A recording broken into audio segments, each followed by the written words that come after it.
کسی کو گالی نہیں دوں گا، کسی پر نکتہ چینی نہیں کروں گا، لیکن بات آپ کو بتاتا ہوں. دیکھو تبلیغی جماعت والے نماز کی دعوت دیتے ہیں. اگر یہ صرف نماز کی دعوت دیتے تو یہ کام بہت اچھا تھا، اتنا اچھا تھا یہ کام کہ اس کی جتنی سراہنا کی جائے کم تھی. صرف نماز کی اگر دعوت دیتے.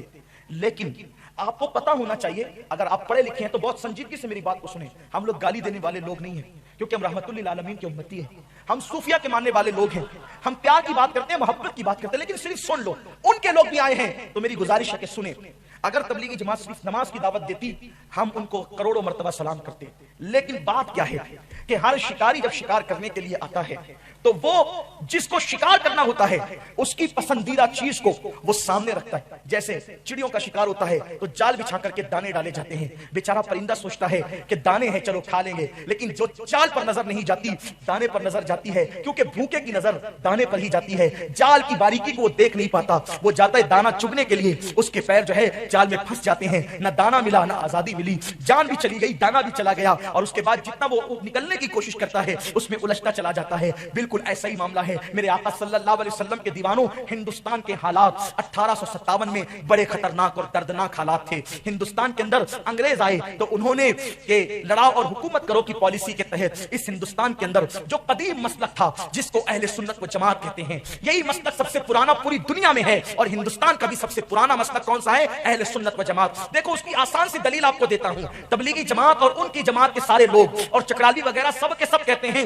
مزاروں پہ گنبد بنانا حرام ہے اور شرک ہے. ان لوگوں کا یہ کہنا ہے، وہ گنبد کو پسند نہیں کرتے. لیکن غریب نواز کا گنبد آج سے 700 سال پہلے بھی موجود تھا. اس سے پتا چلا کہ ہندوستان میں 700 سال پہلے کا مسلمان گنبد بنانے پر یقین رکھتا تھا اور گنبد بنانے کو جائز رکھتا تھا. پتا چلا اگر اس دور کے اندر گنبد بنانے کے منکر ہوتے تو غریب نواز کا گنبد کبھی بنانے نہیں دیتے. تو 700 سال پہلے کا مسلمان گنبد بنانے کو جائز مانتا تھا، اسی لیے غریب نواز کا گنبد بھی ہے، حضرت محبوب الہی کا گنبد بھی ہے، بختیار کاکی کا گنبد بھی ہے، مخدوم اشرف جہانگیر سمنانی کا گنبد بھی ہے. اب آپ کہیں گے چلو ہندوستان کے لوگوں نے غلو کر لیا اس لیے گنبد بن گئے. تو کیا بغداد کے لوگ بھی گنبد کو ماننے والے تھے؟ تو دیکھو غوث پاک کا گنبد ہے. پتا چلا کہ غوث پاک کا گنبد بنانے والے بھی سب سنی تھے اور اس دور کے لوگ گنبد بنانے کو جائز سمجھتے تھے. غوث پاک کا گنبد آج سے 700-800 سال پہلے پرانا ہے. پتا چلا کہ غوث پاک کا گنبد بھی بنانے والے تھے تو بغداد میں بھی اسی عقیدے کے تھے جو عقیدہ تمہارا ہے. چلو بغداد والے بدعتی ہو گئے ہوں گے، لیکن گنبد خضرا آج جو ہے نبی کے مزار پر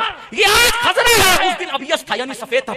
پہلے وہ گنبد چاندی کا تھا، ابھی بھی جو گنبد اس پہ کلر ہے، ورنہ اصل میں وہ چاندی کا گنبد ہے. اب بتاؤ میرے آقا علیہ السلام کے دیوانوں، تو جو عقیدہ مدینے کے مسلمانوں کا تھا 100 صدیوں پہلے، جو عقیدہ بغداد کے مسلمانوں کا تھا صدیوں پہلے، جو عقیدہ اجمیر مقدس کے مسلمانوں کا تھا صدیوں پہلے، آج وہی عقیدہ ہمارا ہے. اب یہ 100 سال پہلے کی جماعت کہتی ہے کہ یہ حرام ہے، یہ شرک ہے. تو بولو سچا کون ہے؟ اب بتائیے مجھے. انہیں انگریزوں نے پیدا کیا، گالی نہیں دے رہا ہوں، اٹھا کر کے دیکھ لیا. انگریزوں نے پیدا کیا تقسیم کرنے کے لیے. اور آپ کو بتاؤں تبلیغی جماعت کے جو امیر مولوی الیاس کاندلوی صاحب، انہوں نے اپنے ملفوظات میں کہا، اٹھا کر کے دیکھیے ملفوظات الیاسیہ، کتاب بتانا اپنا کام ہے. لڑائی جھگڑے کی بات نہیں، صرف یہ بات کرنا چاہتا ہوں کہ دنیا کا یہ جو طوفان اور عذاب رک جائے، قوم سچائی پر آ جائے، لوگ دیوانگی پر آ جائے. ہاں مولوی الیاس کاندلوی صاحب اپنے ملفوظات میں کہتے ہیں کہ لوگوں کو اس بات کی غلط فہمی ہے کہ میں نے جو تبلیغی جماعت قائم کی ہے وہ صرف کلمے اور نماز کے لیے قائم کی ہے. وہ کہتے ہیں کہ ایسا نہیں ہے. میں نے جو تبلیغی جماعت قائم کیا اس کا مقصد یہ، دیکھو تبلیغی جماعت کا ممبر کچھ بھی کہے اس کی بات کا اعتماد نہیں کیا جا سکتا. ان کا امیر جو کہے گا اور جو کتاب میں لکھا ہے، لوگ کہتے ہیں نا بقا ہزاروں لکھا ایک، تو بقے پہ توجہ نہیں، جیسا ماحول دیکھا ویسی بات کر دی، لکھی ہوئی بات کہہ رہا ہوں. مولوی الیاس کاندلوی صاحب کہتے ہیں کہ لوگ کہتے ہیں کہ میں نے کلمہ نماز کے لیے تنظیم تحریک شروع کی ہے. نہیں، کہا کہ میں نے تنظیم اس لیے شروع کی ہے تبلیغی جماعت کہ میں مولوی اشرف علی تھانوی صاحب کی تعلیمات کو عام کروں، طریقہ کار میرا ہو اور تعلیمات مولوی اشرف علی تھانوی صاحب کی. یعنی تبلیغی جماعت کا مقصد اللہ کے لیے تھوڑا سا سمجھ لو، حق واضح ہو جائے، اللہ کرے کسی پر گالیاں نہیں، تماشا نہیں، مذاق نہیں، کسی پر کرٹیسائز کرنا مقصد نہیں. اللہ جانتا ہے دلوں کا حال. صرف اس دنیا سے فتنے ختم ہو جائیں، اس دنیا کے برے حالات اچھائی میں تبدیل ہو جائے، لوگ حقیقت اور ایمان کی طرف آ جائیں. مولوی الیاس کاندلوی صاحب نے کہا میں تو اشرف علی تھانوی صاحب کی تعلیمات کو عام کرنے کے لیے تبلیغی جماعت بنایا ہوں. بس اتنا چاہتا ہوں کہ طریقہ میرا ہو تبلیغ کا اور تعلیمات مولوی اشرف علی تھانوی صاحب کی ہو.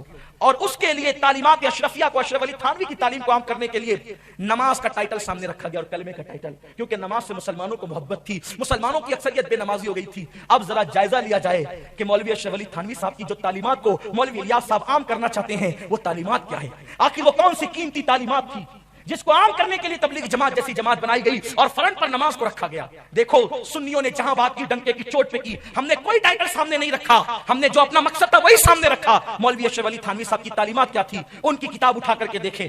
لوگ کہتے ہیں بڑی قیمتی تھی, وہ قیمتی تعلیمات کیا تھی جس کے لیے تبلیغی جماعت بنی. مولوی اشرف علی تھانوی صاحب کی ایک کتاب ہے جس کا نام ہے حفظ الایمان. حفظ الایمان نام کی یہ کتاب آج بھی چھپتی ہے دارالعلوم دیوبند, مکتبہ دیوبند سے, بمبئی سے, سہارنپور سے, آج بھی یہ کتاب چھپتی ہے. چھوٹا سا کتابچہ ہے حفظ الایمان. اس حفظ الایمان کے اندر لکھا ہوا ہے کہ جتنا علم نبی کو تھا, توجہ, کون سی تعلیم کو عام کرنے کے لیے تبلیغی جماعت بنی تھی, اس میں لکھا ہے وہ تعلیمات کے اندر, حفظ الایمان کے اندر, جتنا علم نبی کو تھا اتنا علم تو پاگلوں کو بھی ہوتا ہے, اتنا علم تو بچوں کو بھی ہوتا ہے, اتنا علم تو جانوروں کو بھی ہوتا ہے. یہ تعلیمات تھی اور تبلیغی جماعت یہی تعلیمات کو عام کر رہی ہے. وہ جلسوں میں کھل کے نہیں کہتے, اس لیے کہ پردے کے پیچھے کچھ اور ہے اور ٹائٹل کچھ اور ہے. جیسے شیعوں کے یہاں اہل بیت کی محبت کا ٹائٹل ہے, پیچھے صحابہ کی گستاخی ہے. قادیانیوں کے یہاں ایجوکیشن کا ٹائٹل ہے, پیچھے ختم نبوت کا انکار ہے. اسی طریقے سے غیر مقلدوں کے یہاں سامنے صحابہ کی عظمت کا ٹائٹل ہے, پیچھے نبی کی عظمت کا انکار ہے. ایسے ہی ہر ایک کے یہاں پس پردہ کچھ ہوتا ہے. لیکن جب انسان نیا نیا ہوتا ہے, نماز روزہ نماز روزہ نماز روزہ. ایک بات میں آپ کے سامنے کہنا چاہتا ہوں, اگر تبلیغی جماعت صرف نماز سکھاتی ہے تو 40 دن کی جماعت سے واپس آنے کے بعد آدمی نبی پر کھڑے ہو کے سلام پڑھنے کا انکار کیوں کرتا ہے؟ جب وہاں صرف نماز ہی سکھائی گئی ہے تو سلام کا انکار وہ کیوں کرنے لگا؟ سلام پر تو کوئی بات جماعت میں نہیں ہوئی, لیکن وہ جماعت میں جا کر کے سلام کا منکر کیوں ہو گیا؟ اولیاء اللہ کے مزارات کا انکار کیوں کرنے لگا جب وہاں ایک ہی نقطہ نماز ہے تو وہ واپس آنے کے بعد مزار کا منکر کیوں ہو گیا؟ پتا چلا پس پردہ کچھ اور ہے, اسے سمجھنا ہوگا, اسے معلوم کرنا ہوگا. تبلیغی جماعت میں شامل میرا کوئی سنی بھائی اگر ان کے ساتھ چلا گیا ہے, اگر اس کو میری بات کڑوی لگتی ہے, میں یہاں موجود ہوں, وہ میرے سامنے بیٹھ کر بات کریں, ہم اس کو سمجھائیں گے, اس کو بتائیں گے حقیقت کیا ہے. مجھے بتاؤ, تمہارے ایمان کا واسطہ دے کر کے کہتا ہوں سنیوں اور کلمہ پڑھنے والوں, اگر کسی کے بارے میں یہ بات کہی جائے کہ جتنا علم مولانا صاحب کو ہے اتنا تو پاگلوں کو بھی ہوتا ہے, بچوں کو اور جانوروں کو بھی ہوتا ہے, بولو مولانا کی توہین ہے کہ نہیں ہے؟ حضور کی نالین کی توہین انسان کو کافر بنا دیتی ہے, نبی کی توہین کافر نہیں بنائے گی. لوگ کہتے ہیں کہ مولانا یہ کافر وہ کافر وہ کافر, آپ لوگ سب کو کافر کہتے ہیں, مسلمان کون ہے؟ ہم کہتے ہیں ہم کافر نہیں کہتے, قرآن نے جن کو کافر کہا ہم ان کو کافر کہتے ہیں, اور ان کو کافر کہنا ہمارے لیے فرض ہے. ہمیں وہ پالیسی نہیں چاہیے کہ باغ بھی خوش رہے, راضی رہے, سیاح بھی, کوئی ناراض ہوتا ہے کروڑوں مرتبہ ناراض ہو جائے, ہمیں اللہ کی رضا چاہیے. جو نبی کا گستاخ ہے وہ کافر ہے, کافر ہے, کافر ہے.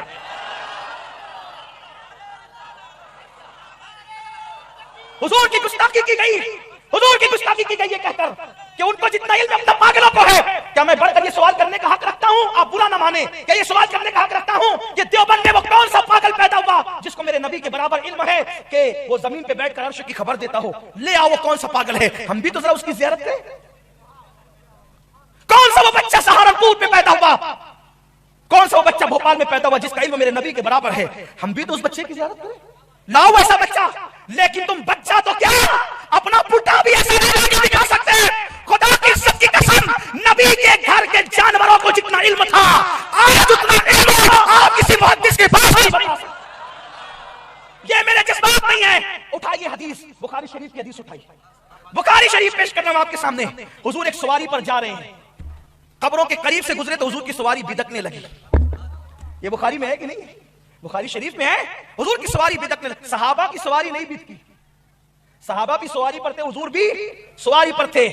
دیکھو نبی کی دیوانگی سے ایسی باتیں آتی ہیں نا, جب تک دیوانے نہیں بنو گے کچھ بھی کر لو کچھ ہونے والا نہیں. ڈاکٹر اقبال نے کہا, ہو نہ یہ پھول تو بلبل کا ترنم بھی نہ ہو, چمنے دہر میں کلیوں کا تبسم بھی نہ ہو نہ ساقی تو پھر میں بھی نہ ہو, خم بھی نہ ہو. خیمہ افلاک کا استادہ اسی نام سے ہے, بزم ہستی تپش آمادہ اسی نام سے ہے. قوت عشق سے ہر پست کو بالا کر دے, قوت عشق سے, عشق کی قوت سے ہر پست کو بالا کر دے. دہر میں اس میں محمد سے اجالا کر دے کہ محمد سے وفا تو دے تو ہم تیرے ہیں, یہ جہاں چیز ہے کیا لوح قلم تیرے ہیں.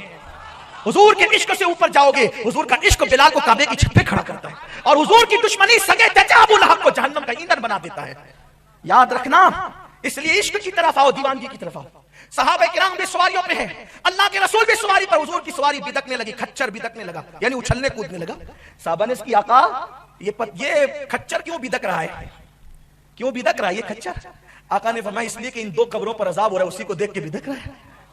دیکھو صحابہ قبر کے اندر نہیں دیکھ سکے, حضور جس سواری پہ بیٹھے تھے وہ کھچر دیکھ لیا. ارے جس پہ نبی بیٹھ جائیں اس کھچر کی شان یہ ہے, جس پہ نبی بیٹھ جائیں اس کھچر کی شان یہ ہے. آپ کہتے ہیں کہ جتنا علم نبی کو اتنا پاگلوں کو بھی ہوتا ہے, اتنا جانوروں کو بھی ہوتا ہے. نادان, نبی کا فیضان کھچر کو مل جائے, پھر آگے وہ حدیث آپ علماء سے سن سکتے ہیں. دوسری روایت سیرت میں کثرت کے ساتھ ہے. دوسری روایت سیرت میں کثرت کے ساتھ ہے. حضور جب مکہ شریف چھوڑ کے مدینہ منورہ آئے, حضور مدینہ طیبہ آئے, کوئی کہتا تھا حضور میرے گھر مہمان ہے, کوئی کہتا تھا میرے گھر, کوئی کہتا تھا میرے گھر. حضور نے کہا نکیل چھوڑ دو, حضور نے کہا نکیل چھوڑ دو. اس سے کوئی انکار کر سکتا ہے؟ سیرت میں سب بیان کرتے ہیں, لیکن سیرت میں بیان کر کے بھی یہ کہ نبی کا علم پاگلوں اور جانوروں کی طرح تھا. استغفر اللہ. ان کا وہ کیا منہ دکھائیں گے اللہ کی بارگاہ میں, کیا منہ دکھائیں گے, کیا منہ لے کر جائیں گے؟ مرنا ہے نا. جھوٹ بولتے ہو, لوگوں کو گمراہ کرتے ہو, اور لوگ بھی اتنے نادان ہو چکے, کہتے ہیں مولانا لڑائی کی بات مت کرو. اپنی ماں کو کوئی گالی دے, اپنی ماں کو کوئی گالی دے, شریف سے شریف آدمی لڑنے کے لیے تیار ہوتا ہے. میری ماں کو گالی دی ہے, مولانا پیچھے رہیے, میری ماں کو گالی دی ہے. تبلیغی جماعت والوں نے میرے نبی کی ماں کو گالی دی. ہاں غلط حوالہ پڑھوں, آپ میری زبان کاٹ لے, بیلور سے جانے مت دے, اٹھا کر کے دیکھو. مولوی الیاس کاندھلوی امیر تبلیغی جماعت کے پیر و مرشد, پیر مرشد کیا کہوں اس کو, پیر اس کا, جس کا نام رشید احمد گنگوہی تھا. مولوی الیاس کاندھلوی صاحب کے پیر مولوی رشید احمد گنگوہی اپنی کتاب فتاوی رشیدیہ میں لکھتے ہیں کہ نبی کے ماں باپ کافر تھے. میں سمجھتا ہوں کہ کسی کو کافر کی گالی دینا, کافر کی گالی, یہ تمام گالیوں میں سب سے بڑی گالی ہے. اس سے بڑی گالی دنیا میں کوئی ہو نہیں سکتی کسی کے لیے, یعنی اور وہ بھی کس کو؟ نبی کے ماں باپ کو کافر کہا. بس آپ سے اتنا انصاف چاہتا ہوں کہ جو لوگ یہ چاہتے ہیں کہ تبلیغی جماعت اور اہل سنت و جماعت میں فرق کیا ہے, تو دیکھیے وہاں پہ نبی کے ماں باپ کو کافر کہا گیا ہے. اور کون سے ماں باپ؟ جن کی قسم اللہ نے قرآن میں یاد فرمائی, جن کی قسم اللہ نے قرآن میں یاد فرمائی. قرآن کہتا ہے لا اقسم بہذا البلد وانت حل بہذا البلد ووالد وما ولد. اللہ فرماتا ہے حبیب جس شہر میں تم چلتے پھرتے ہو اس شہر پاک کی قسم, اور بیٹے کی قسم اور والد کی قسم. اس سلسلے میں امام فخر الدین رازی کہتے ہیں یہاں والد سے مراد پہلے تو حضرت ابراہیم علیہ السلام ہے, اور نیچے ابراہیم سے لے کر حضرت عبداللہ تک جتنے حضور کے آبا آتے ہیں ان سب کی قسم اللہ نے قرآن میں یاد فرمائی. اب آپ مجھے بتائیں جس عبداللہ کی قسم اللہ قرآن میں یاد فرمائے اس حضرت عبداللہ کو کافر کہا جا رہا ہے. اور وہ آمنہ خاتون, کون سی آمنہ؟ جب سیدہ آمنہ کا وصال ہو گیا, بعد وصال حضور نے پھر ہجرت بھی کی. ہجرت کرنے کے بعد ایک دن ایسا آیا کہ اللہ کے حبیب مسجد نبوی شریف کے کونے میں بیٹھ کر رو رہے ہیں, آقا کی آنکھوں میں آنسو ہے, سرکار رو رہے ہیں. دیکھو آمنہ کون ہے, حضرت آمنہ کا مقام کیا ہے, جس کو تبلیغی جماعت کے امیر کے پیر نے کافر کہا ہے. اور مولوی اسماعیل کاندھلوی کا بھی عقیدہ یہی تھا کہ حضور کے ماں باپ کافر ہیں. اور بلکہ رشید احمد گنگوئی صاحب فتاوی رشیدیہ میں یہ بھی کہتے ہیں کہ اللہ جھوٹ بول سکتا ہے. براہین قاطعہ کی تصدیق کرتے ہوئے انہوں نے یہ بات کہی ہے. یہ تو بہت لمبا عنوان چلا جائے گا کیونکہ آپ نے پوچھ لیا ہے, تو اس لیے میں تھوڑی سی وضاحت کر رہا ہوں. میرے آقا علیہ السلام کے دیوانوں, سوچو کہ اگر ہماری ماں کو کوئی گالی دے دے تو ہماری ماں بے نمازی ہو, روزہ نہیں رکھتی ہو, ان پڑھ ہو, بلکہ جاہل ہو, اس کے بدن پہ ہر وقت میلے کپڑے رہتے ہوں, پھر بھی ماں تو ماں ہوتی ہے. کوئی اس کو گالی دے گا تو وفادار بیٹے کے دل پہ کیا گزرے گی؟ جب نبی کی ماں کو تبلیغی جماعت والوں نے کافر کہا ہوگا تو حضور کے دل پہ کیا گزری ہوگی؟ کیا کسی صحابی کا یہ عقیدہ تھا؟ کسی صحابی نے کہا کہ نبی کے ماں باپ کافر تھے؟ بتاؤ اگر کسی صحابی نے کہا ہو تو نبی کی وہ مقدس ماں, اللہ کے حبیب صلی اللہ علیہ وآلہ وسلم مسجد نبوی شریف میں بیٹھ کر رو رہے ہیں, حضور کی آنکھوں میں آنسو ہے. صحابہ نے دیکھا, حضور کے قریب گئے اور پوچھا یا رسول اللہ رونے کا وقت نہیں, حضور کیوں رو رہے ہیں, حضور کیوں رونے کی بات کیا ہے؟ حضور کا گھر وہ گھر تھا جس گھر میں کسی چیز کی کمی نہیں تھی, ہر چیز میرے نبی کے گھر میں موجود تھی. جس کے در سے جنت بڑھتی ہو اس گھر میں کیا کمی ہو سکتی ہے؟ آسماں خان, زمین خان, زمانہ مہمان, صاحب خانہ لقب کس کا ہے تیرا تیرا. میرے کریم سے گر قطرہ کسی نے مانگا, دریا بہا دیے ہیں, دربے بہا دیے ہیں. اللہ کے حبیب رو رہے ہیں. صحابہ نے پوچھا حضور کیوں رو رہے ہیں؟ تو میرے آقا فرماتے ہیں آج مجھے میری امی حضرت آمنہ خاتون کی یاد آ گئی, جس کو تبلیغی جماعت کے لوگ کافر کہہ رہے ہیں, اس ماں کو یاد کر کے میرے نبی رو رہے ہیں. جب صحابہ نے سنا نا کہ آج مجھے میری امی حضرت آمنہ کی یاد آ گئی, صحابہ بھی رونے لگے. اس لیے کہ صحابہ کو نبی کی تکلیف اپنی تکلیف سے زیادہ گرا تھی اور حضور کی خوشیاں اپنی خوشیوں سے زیادہ عزیز تھی. صحابہ بھی رونے لگے. جب روتے روتے میرے نبی کو افاقہ ہوا تو اس وقت میرے نبی نے فرمایا اے میرے صحابہ, آج میری امی حضرت آمنہ حیات ہوتی تو کیا ہوتا؟ صحابہ نے عرض کی حضور کیا ہوتا؟ سرکار فرماتے ہیں میں تم لوگوں کو نماز پڑھا رہا ہوتا اور اس وقت میری امی مجھے کہتی اے محمد میرے بیٹے ادھر آؤ, تو میں نماز چھوڑ کر لبیک کہتے ہوئے اپنی ماں کی بارگاہ میں پہنچ جاتا. جس کی آواز پر لبیک کہتے ہوئے حضور نماز چھوڑ کر جانے کی بات کرے, اس نبی کی ماں کو ان لوگوں نے کافر کہا ہے. اور پھر کہتے ہیں کافر کو بھی کافر مت کہو, اس کا مطلب یہ ہے کہ ابو جہل کافر ہے اس کو کافر مت کہو، ابو لہب کافر ہے اس کو کافر مت کہو۔ تبلیغی جماعت والوں بتاؤ آخر کون سی مجبوری آ گئی تھی؟ آپ کے مسلک میں تو ابو لہب ابو جہل کو کافر کہنا بھی منع ہے، کون سی مجبوری آ گئی تھی کہ تم نے میری نبی کی ماں کو کافر لکھا؟ کہیں انگریزوں کا اشارہ تو نہ تھا؟ اس لیے کہ ان کی پالیسی تھی لڑاؤ اور حکومت کرو، اور پھر اس جماعت نے ہندوستان کے اندر اہل سنت کے ٹکڑے ٹکڑے کر دیے، مسلمانوں کے اتحاد کو پارا پارا کر دیا۔ اور مولوی الیاس کاندلوی نے جو بات کہی نا، جس کو علی میاں ندوی نے لکھا ہے کہ میں نے تو تبلیغی جماعت اس لیے بنائی ہے کہ تعلیمات مولوی اشرف علی تھانوی کی ہو اور طریقہ کار میرا ہو، تو وہ اشرف علی تھانوی صاحب کو ہر مہینہ انگریزی حکومت کی طرف سے 600 روپیہ 650 روپیہ مہینے دیا جاتا تھا۔ جس کو دیکھنا ہو مکالمۃ الصدرین اٹھا کر کے دیکھ لیں، مکالمۃ الصدرین میں لکھا ہے مولوی اشرف علی تھانوی صاحب کو 650 روپیہ مہینہ انگریزی حکومت دیتی تھی۔ آپ سے پوچھنا چاہتا ہوں کہ انگریزی حکومت کس چیز کا یہ وظیفہ دیتی تھی؟ یہ سوال ہے جس کا جواب نہ علماء دیوبند اور نہ تبلیغی جماعت قیامت تک کے لیے نہیں دے سکتے۔ آپ کا ایمان عزیز ہے، ہم نے بہت اشارے تھوڑے تھوڑے اشارے کیے، آپ اس کو سمجھیں، اور اگر آپ چاہتے ہیں کہ آپ اپنی طبیعت سے جو چاہیں وہ کریں، لیکن اتنا ضرور یاد رکھنا جاتے جاتے کہوں گا، قیامت کے دن مجھے اور آپ کو کیا، خلیل اللہ کو بھی میرے نبی کی حاجت ہوگی۔ ہے خلیل اللہ کو حاجت رسول اللہ کی۔ جب آپ نبی کی بارگاہ میں شفاعت کی بھیک مانگنے جاؤ گے، اگر حضور نے کہہ دیا جو میری ماں کو کافر کہہ کے گالی دیتے تھے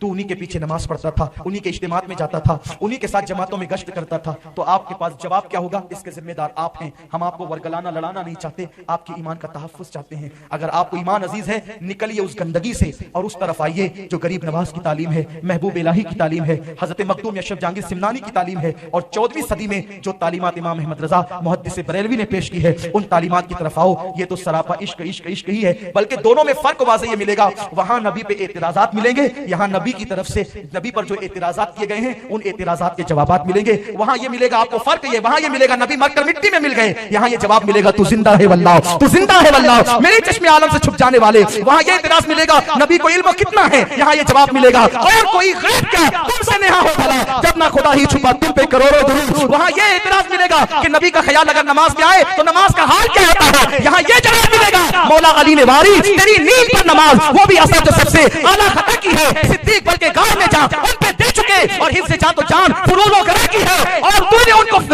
ان کو جان انہیں پھیر دی نماز، پر وہ تو کر چکے تھے جو کرنی بشر کی ہے، اور تو نماز کی بات کرتا ہے۔ میرے امام نے کہا ثابت ہوا کہ جملہ فرائض فروض ہے، صرف نماز ہی نہیں بلکہ جملہ فرائض ثابت ہوا کہ جملہ فرائض فروض ہیں، اصل الاصول بندگی استاد جوہر کی ہے۔